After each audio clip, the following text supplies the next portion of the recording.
नमस्कार। देखिए, बहुत बड़ा अपडेट मैं लेके आया हूँ, तो वीडियो को आपको ध्यान से सुनना है, समझना है। देखिए कि क्योंकि ये वीडियो आपके लिए इसलिए बहुत इम्पोर्टेंट हो रहा है कि अगर आप काउंसलिंग के टाइम पे जब आप डॉक्यूमेंट वेरिफिकेशन के लिए जाएँगे, तो आपको कोई दिक्कत नहीं होगी, ठीक है? खासकर चॉइस फिलिंग के लिए।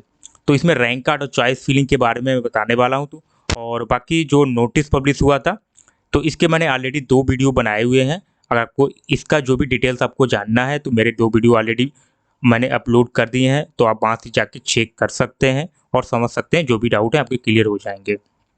अब मेरा ये मानना था जो कि मैंने आज किसी बच्चे का चॉइस फिलिंग मैंने किया है, ठीक है? तो मैंने जब चॉइस फिलिंग किया तो चॉइस फिलिंग में मुझे कन्फ्यूज़न ये लगा है, जैसे कि आप लोग देखेंगे इस नोटिस में यहाँ पे लिखा हुआ है, मैं एक बार ओपन कर लेता हूँ, नंबर 4 पे, ठीक है? ध्यान से समझना है। नंबर 4 पे यहाँ लिखा है वैसे व्यक्ति जो राउंड 1 काउंसलिंग हेतु चॉइस फिलिंग किए थे। मतलब आपने राउंड 1 में चॉइस फिलिंग किया था, ठीक है?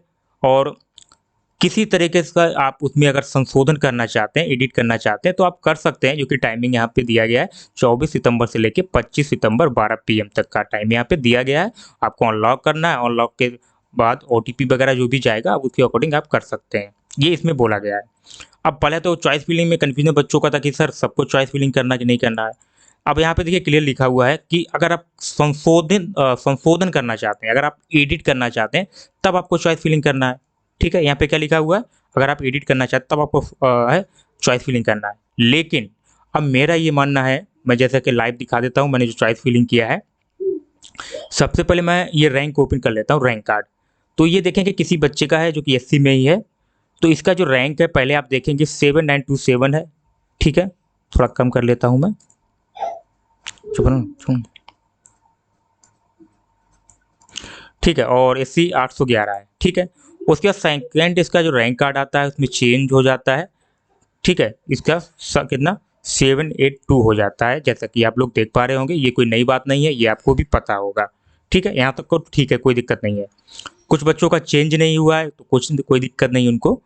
अब यहाँ पे चॉइस फिलिंग का, अब इन्होंने बोला है कि चॉइस फिलिंग सबको नहीं करना है, ठीक है? ये बीसीसी बोर्ड के नोटिस में जो लिखा हुआ है कि चॉइस फिलिंग अगर आप एडिट करना चाहें तभी आप करिएगा, अन्यथा नहीं करना है। लेकिन जब आप काउंसलिंग के टाइम पे जब आपका एडमिशन होगा, डॉक्यूमेंट वेरिफिकेशन होगा, उस टाइम आपसे चॉइस लॉक मांगा जाता है कि जो आपने चॉइस लॉक किया है उसका प्रिंट आउट भी आपसे मांगा जाता है, ठीक है? क्लियर हुआ होगा? ये मेरा पर्सनल है जो कि मैंने खुद यहाँ पे नोटिस किया है, देखा है, समझा है, वो मैं आपको बता देता हूँ। हालाँकि बीसीसी बोर्ड पे ऐसा कुछ नहीं लिखा है, वही मैं बता रहा हूँ। तब आपको चॉइस, आप जो चॉइस लॉक किए हैं वो आप देंगे, तो पुराने वाला जो चॉइस रहेगा वो आप देखेंगे आपका, तो वो आपका रहने वाला है। मैं एक ओपन कर लेता हूँ। ये जैसा कि इस बच्चे का पुराना वाला चॉइस है जो कि इसने 23 अगस्त को जो है चॉइस जो है लॉक किया था, जो टाइमिंग यहाँ पे लिखा हुआ है, ठीक है? 23 अगस्त का। लेकिन आपको अपडेट वाला चाहिए होगा, तो अपडेट वाला आप कैसे कर पाएँगे? ठीक है? और इसमें आप देखेंगे रैंक भी इसका 811 पुराना वाला रैंक है। 2 इसमें डाउट है, अगर आप फिर से चॉइस अनलॉक करके लॉक नहीं करते हैं, तो पहला तो आपका रैंक यहाँ पे गलत आएगा, जिनका रैंक चेंज हुआ होगा। ठीक है? क्लियर हुआ होगा? कैटेगरी रैंक मैं बात कर रहा हूँ, देखिए आप 811 लिखा हुआ है।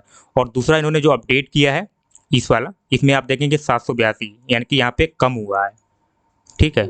एक बार मैं कम कर लेता हूँ, अच्छे से समझते हैं। यूआर का तो वही है, लेकिन यहाँ पे आप देखेंगे यूजी मेट का 782 यानी कि यहाँ पे इनका रैंक जो है कम हो गया है और यहाँ पे जो है ज़्यादा है। तो आपको अपडेट वाला वहाँ पे मुझे लगता है, जहाँ तक कि काउंसलिंग में कोई भी होता है, जैसे अभी आपका नीट का जो रिजल्ट है वो रिवाइज वाला मांगा गया था, आपको पता होगा अच्छे से। तो हो सकता है कि ये जो अ, अ, जो चॉइस लॉक है, ठीक है? ये चॉइस स्लिप है, तो ये अपडेट वाला हो सकता है आपसे मांगा जाए। तो आपको कैसे अपडेट करना है वो मैं आपको बता देता हूँ। अपडेट वाला आप कैसे डाउनलोड कर पाएंगे, तो अच्छे से मैं बता देता हूँ। तो सिंपली अब आपके मन में एक डाउट उठेगा कि सर मुझे तो एक ही कॉलेज सेलेक्ट करना है, ठीक है? एक ही कॉलेज आपको सिलेक्ट करना है। जब आप एक ही कॉलेज सेलेक्ट कीजिएगा तो आप कहेंगे मान के चलिए मैंने मधुबनी सेलेक्ट किया है, मधुबनी मेडिकल कॉलेज, ठीक है? कौन सा मधुबनी? और आपने पहले जो फर्स्ट राउंड में जो आपका एडमिशन कैंसिल हुआ था उसमें भी आपका मधुबनी मान के चलिए एक ही कॉलेज आपका सिलेक्ट था, ठीक है? आप चॉइस में एक ही कॉलेज था, तो आपको कोई भी चेंजेस नहीं करना है। लेकिन अगर आप चेंजेस या कुछ ऐसा नहीं करते हैं तो आपका जो चॉइस स्लिप है वो आपका पुराना वाला ही रहेगा, 23 ही दिखेगा उसमें। और आप जैसे कि देखेंगे अगर कोई अपडेट नहीं करेंगे 23 अगस्त इस टाइप का दिखेगा, जो भी आप जिस दिन किए होंगे, और रैंक भी आपका पुराना वाला ही शो करेगा। ठीक है, जिनका अपडेट हुआ है उनका तो कोई दिक्कत नहीं है, तो रैंक भी आपका वही शो करेगा पुराना वाला। ठीक है, जिनका अपडेट नहीं हुआ है रैंक तो उनका तो चलेगा, कोई दिक्कत नहीं है। तो ये मैं इस वीडियो में बताना चाहता हूँ। तो उसके लिए आपको सिंपली कुछ नहीं करना है, आपको चॉइस फिलिंग का जो ऑप्शन आता है, ठीक है, वहाँ पे आपको जाना है। ठीक है, आपको चॉइस फिलिंग अनलॉक करना है। अनलॉक करने के बाद आपको यहाँ पे जाएंगे, चॉइस लॉक अनलॉकिंग लिखा है, यहाँ पे जाने के बाद ओटीपी होगा, ओटीपी के माध्यम से फिर एक आपको पासवर्ड डालना होगा।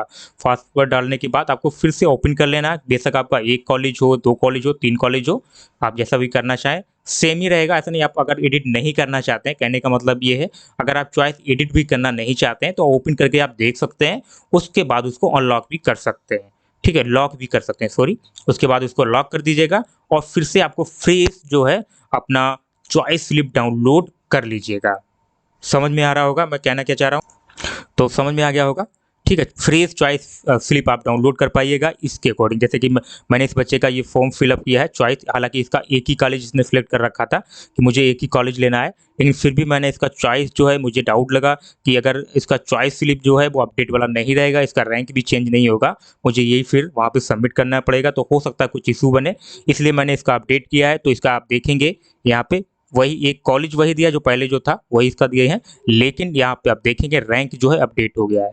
ठीक है, यहाँ पे रैंक अपडेट हो गया है और दूसरा यहाँ पे डेट भी अपडेट हो गया है, 24 सितंबर 2024 यहाँ पे क्लियर मेंशन है। ठीक है, तो आपके पास भी मौका है, अगर आप लोग ऐसा कुछ करना चाहें तो कर सकते हैं, क्योंकि मैंने ये लाइव किया था और देखा था, मैंने खुद से ही किया है, तो आप लोग भी कर सकते हैं और नया अपना चॉइस स्लिप जो है डाउनलोड कर सकते हैं। अब मैं कुछ डॉक्यूमेंट के बारे में बता देता हूँ जो आपको रेडी रखने हैं, जो आपको लेके ही जाने हैं। आप एडमिशन ले चुके हैं, टोटल आपका जो भी डॉक्यूमेंट्स है वो जमा हो, फिर भी आपको क्या जो है आपको मैंडेटरी है जो आपको लेके ही जाना है। तो सबसे पहले डॉक्यूमेंट्स की बात करूँ तो सबसे पहला जो डॉक्यूमेंट्स रहेगा जो आपको लेके जाना होगा, नंबर 1 की बात करूँ तो आपका जो सीट अलॉटमेंट होगा, रिवाइज वाला, कौन सा, रिवाइज वाला सीट अलॉटमेंट लेटर, कौन सा, रिवाइज वाला सीट अलॉटमेंट लेटर का 3 कॉपी आपको लेके जाना ही जाना है। और आपको फिजिकली प्रेजेंट होना है, ऐसा नहीं आपको अगर वही कॉलेज अलॉट हो जाता है कि आपको कॉलेज नहीं जाना, बिल्कुल आपको जाना है, आपका बायोमेट्रिक भी होगा, ये आपको ध्यान रखना है, तो इसको आपको प्रेजेंट होना ही पड़ेगा वहाँ पे है, अदरवाइज अगर नहीं जाइएगा तो फिर एग्जिट हो जाइएगा आप। ठीक है, अब नंबर 2 की बात करूँ, यहाँ पे आपका हो जाएगा सीट अलॉटमेंट हो गया, पार्ट ए पार्ट बी। आप कहेंगे सर पार्ट बी मैंने ऑलरेडी भर दिया है। ठीक है, तो पार्ट ए पार्ट बी आपको इसलिए दोबारा भरना होगा क्योंकि उसमें जो डेट है, ठीक है, उसमें जो भी डेट है, जो डेट आपने फिल किया था 28 अगस्त का, तो वो तो आपका कैंसिल हो गया है, लेकिन कहाँ तक आप वाइटनर लगाइएगा। तो मुझे लगता है कि पार्ट ए पार्ट बी आपको लेके जाना है, ये आपको ध्यान रखना है, और पार्ट ए पार्ट बी फिर से डाउनलोड कर लीजिएगा और फिर से उसको फिल करना होगा पार्ट ए और पार्ट बी फॉर्म को। नंबर 2 ये आपको लेके ही जाना है, ये मेरा मानना है, जो आपको लेके ही जाना है, ये आप रेडी कर लीजिएगा। अगर आपका सॉफ्ट कॉपी कहीं खो गया है, गुम हो गया है, डाउनलोड कर लीजिएगा फिर से। और नंबर 3 की यहाँ पे बात करूँ, चेक स्लिप जिसे जांच पर्ची बोलते हैं, जो आप लोग ऑलरेडी एडमिशन के टाइम भर लिए थे, और मैंने एक सेपरेट वीडियो भी बनाया उनको कैसे भरना है, क्या करना है, वो वीडियो आप लोग देख लीजिएगा। चेक स्लिप जिसे हिंदी में जांच पर्ची भी बोलते हैं, तो इसको आपको लेके जाना है। इसका 2 कॉपी, कितना कॉपी, 2 कॉपी लगता है, और एक बायोमेट्रिक का भी कॉपी इसी में लगता है। ठीक है, एक बायोमेट्रिक का कॉपी हो जाएगा, 2 चेक स्लिप का हो जाएगा। ठीक है, इसको भरना होगा। अब इसको क्यों भरना होगा, देखिए कुछ बच्चों का तो रैंक चेंज हो जाएगा। क्या चेंज हो जाएगा, रैंक जो है चेंज हो जाएगा, मान के चलिए रैंक चेंज होगा तो इसमें कई जगह रैंक भरना पड़ता है, वो आपका क्या करना पड़ेगा, कहाँ तक आप वाइटनर लगाइएगा तो वो भी आपको दोबारा से भरना ही पड़ेगा। ठीक है, पहला तो ये। और दूसरा ऑप्शन आ जाता है इसमें भरने के लिए डेट, जो आपका डेट रहेगा कि किस डेट को आप एडमिशन लिए, तो वो तो कैंसिल हो चुका है, तो रिवाइज वाला जो आएगा तो उसका डेट आपको फिल करना पड़ेगा। तो इस बेसिस से आपको क्या है, चेक स्लिप लेके ही जाना पड़ेगा, या आपको कॉलेज भी वाले भी प्रोवाइड करा देते हैं, तो वो भी आपको भरना पड़ेगा। और पार्ट ए पार्ट बी में भी डेट रहता है, तो डेट आपको जो है नया भरना पड़ा। इस वजह से ये 1 2 3 डॉक्यूमेंट बहुत इंपॉर्टेंट हैं। और चौथा आपका बचता है नंबर 4, उसकी अदरवाइज हो सकता है मैं नेक्स्ट वीडियो में बता दूंगा, रैंक कार्ड। ठीक है, जो क्योंकि रैंक कार्ड रिवाइज हुआ है तो रैंक कार्ड भी आपको क्या करना है, ये सब चीज़ डॉक्यूमेंट जो है रेडी कर लेना है आपको, ठीक है। इतना तो आपको लेके ही जाना है। जिनका एडमिशन हो चुका है उनकी बात कर रहा हूँ, जिनको अभी नया सीट अलॉट होगा तो वो मेरा वीडियो देख लीजिएगा पुराना वाला, उसमें सब कुछ लिखा हुआ है। तो ये अपडेट देना था मुझे, जो कि मैंने आपको दे दिया। आशा करता हूँ वीडियो बहुत अच्छा लगा होगा। अगर वीडियो अच्छा लगा है तो लाइक और शेयर जरूर कीजिएगा। मिलते हैं नेक्स्ट वीडियो में, ठीक है। तो सबसे बड़ा इसमें ये पॉइंट था कि चॉइस स्लिप आप फ्रेश डाउनलोड करने का तरीका यही है। आप चॉइस को अनलॉक कीजिए और उसके बाद जो भी कॉलेज आपका वही रहने दीजिए, लेकिन सेव कर दीजिए। आप क्या कर देना है, सेव कर देना है, उसको फिर से डाउनलोड कर लेना है, तो आपका चॉइस स्लिप जो है वो अपडेट हो जाएगा। ये मेरा इस वीडियो में पर्पस था आपको बताने का, और बाकी डॉक्यूमेंट क्या क्या है वो भी मैंने बता दिए हैं। आशा करता हूँ बहुत अच्छा वीडियो लगा होगा। लाइक और शेयर कीजिए। मिलते हैं नेक्स्ट वीडियो में, तब तक के लिए जय हिंद।